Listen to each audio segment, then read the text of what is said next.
Lecture audio du conte Les 7 corbeaux de Jacob et Wilhelm Grimm par Valérie Alain.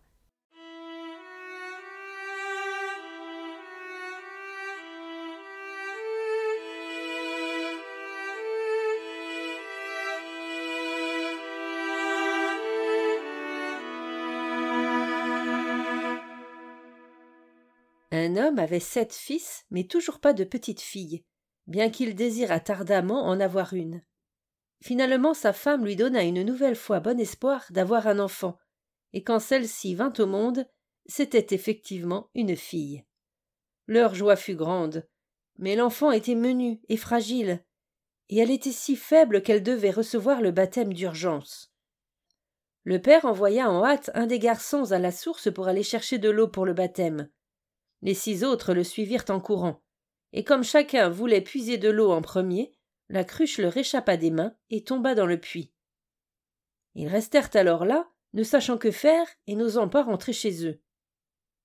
Comme ils ne revenaient toujours pas, le père perdit patience et dit « Pour sûr, une fois de plus, un jeu leur aura fait oublier ce qu'ils devaient faire. » Il se mit à craindre que sa petite fille ne meure sans baptême, et dans un accès de colère, il s'écria « Je voudrais que les garçons soient tous changés en corbeaux. » À peine ces mots furent-ils sortis de sa bouche qu'il entendit un bruissement d'ailes dans le ciel au-dessus de sa tête.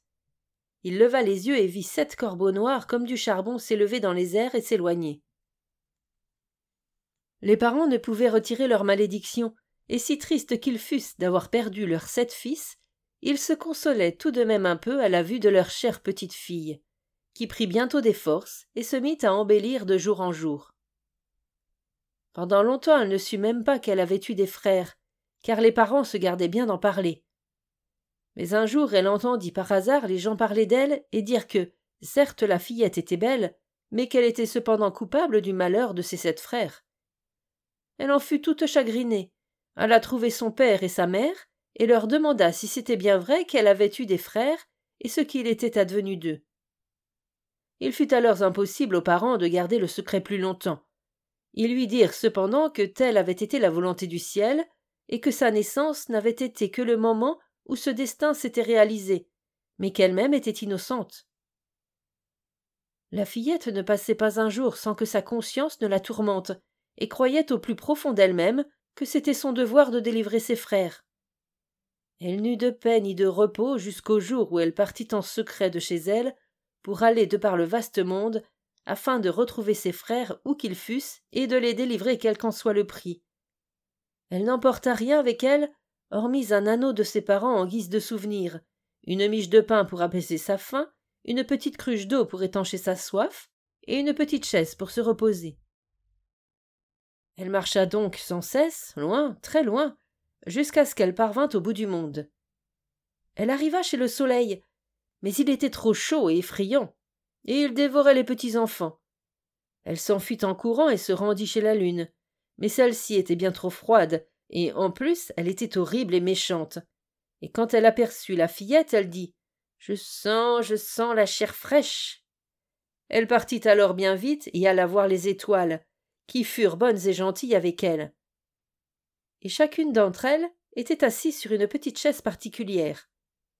L'étoile du berger, elle, se leva et lui donna un petit os en disant « Sans ce petit os, tu ne pourras pas ouvrir la montagne de verre, et c'est dans la montagne de verre que se trouvent tes frères. » La fillette prit le petit os, l'enveloppa soigneusement dans un mouchoir et repartit. Et elle marcha jusqu'à ce qu'elle fût arrivée à la montagne de verre.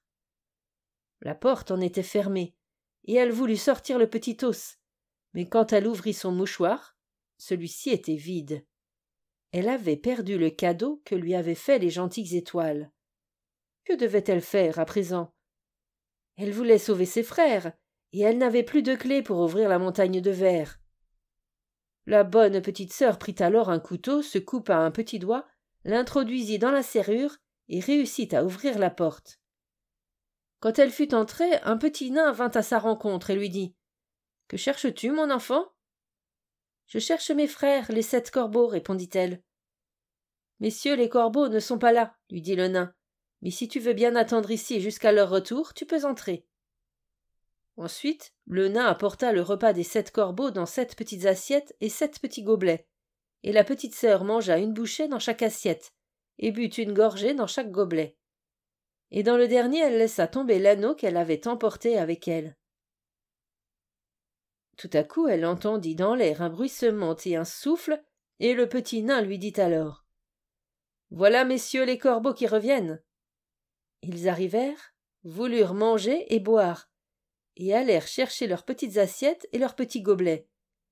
Ils dirent alors, l'un après l'autre « Qui a mangé dans mon assiette? Qui a bu dans mon gobelet? C'était la bouche d'un humain. » Et quand le 7e eut vidé son gobelet, le petit anneau roula vers lui. Il le regarda, vit que c'était un anneau qui venait de chez ses parents et dit « Si Dieu pouvait faire en sorte que notre petite sœur soit là, alors nous serions délivrés. » Quand elle entendit ce souhait, la fillette, qui écoutait cachée derrière la porte, sortit de sa cachette, et à l'instant même, les corbeaux retrouvèrent tous leur forme humaine. Ils s'étreignirent et s'embrassèrent, et rentrèrent joyeusement chez eux.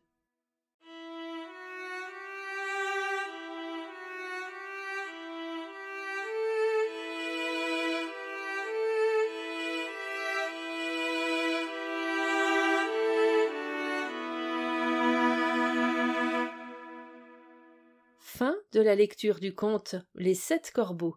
Merci de votre écoute, je vous rends vos oreilles, cœur avec les doigts.